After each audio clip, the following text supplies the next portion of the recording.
ఇది కొత్తిమీర, పచ్చిమిర్చి, ఉప్పు వేసిన కారం. ఇందులోనే ఇది కొంచెం ఇది మగ్గాక ఇందులో వేసేసుకుంటాం మళ్ళీ కారం తీసుకెళ్ళి.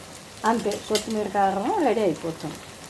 ప్లస్ ఇది ఉంది కదా, ఇది కొత్తిమీర పచ్చిమిర్చి ఆడిన కారం ఉంది కదా, ఇందులోనే ఉప్పు కూడా వేసాం కదా, ఇందులోనే చక్కగా నిమ్మకాయ రసం పిండేసుకుని వేడి వేడి అన్నంలో నిమ్మకాయ కారం అన్నమాట. ఇదే కొత్తిమీర నిమ్మకాయ కారం ఇలాగే తయారు చేసుకోవచ్చు.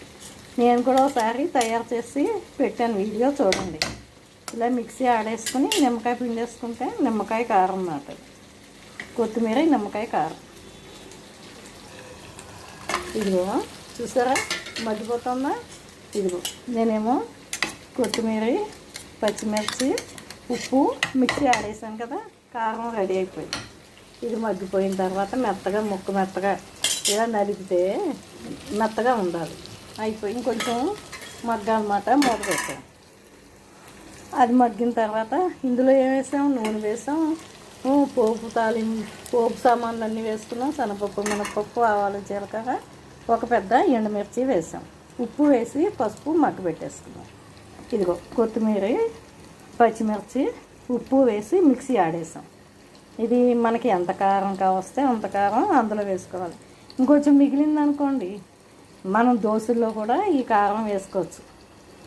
దోశల్లో వేసుకోవచ్చు. ప్లస్ ఇంకొంచెం ఎక్కువ మిగిలింది అనుకోండి, నిమ్మకాయ కారం కూడా చేసుకోవచ్చు. ఎలా అంటే ఇదిగో ఇవన్నీ ఆడేసుకున్నామా, ఆడుకున్న దాంట్లోనే కొంచెం పేస్ట్లా తీసుకుని ఇది కొంచెం ముద్ద తీసేసుకుని ఒక నిమ్మకాయ పిండేసుకుంటే అదే నిమ్మకాయ కారం. కొత్తిమీర నిమ్మకాయ కారం అన్నమాట. అది వేడివేడి అన్నంలో చట్నీలాగా కూడా తినచ్చు. మనం దోశల్లో వాటిలో కూడా తినచ్చు. చాలా బాగుంటుంది. విటమిన్స్ ఉంటాయి. నిమ్మకాయలో సి విటమిన్ ఉంటుంది, చాలా ఉంటాయి. ప్లస్ కొత్తిమీర కూడా చాలా ఎక్కువ వాడుకోవాలి. కొత్తిమీర వచ్చినంత కాలం ఎక్కువ కొత్తిమీర కూడా వాడుకోవాలి. చాలా వెయిట్ లాస్ అవుతుందట కొత్తిమీర జ్యూస్ తాగితే. బ్లడ్ వస్తుంది బాగా, చాలా విటమిన్స్ ఉంటాయి. జుట్టు పెరుగుతుంది, కళ్ళకి మంచిది, చాలా బాగుంది. పోషక విలువలు ఎక్కువ ఉంటాయి. ఇదిగో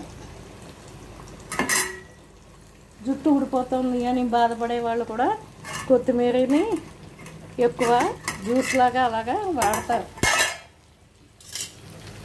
ఇదిగో మగ్గిపోయింది చక్కగా, చాలా బాగుంది. గార్డెన్ పార్టీల్లోనూ వాటిలోనూ కూడా ఇలాంటి కూర పెడతారు, బాగుంటుంది. ఇది కూడా ఫేమస్సే.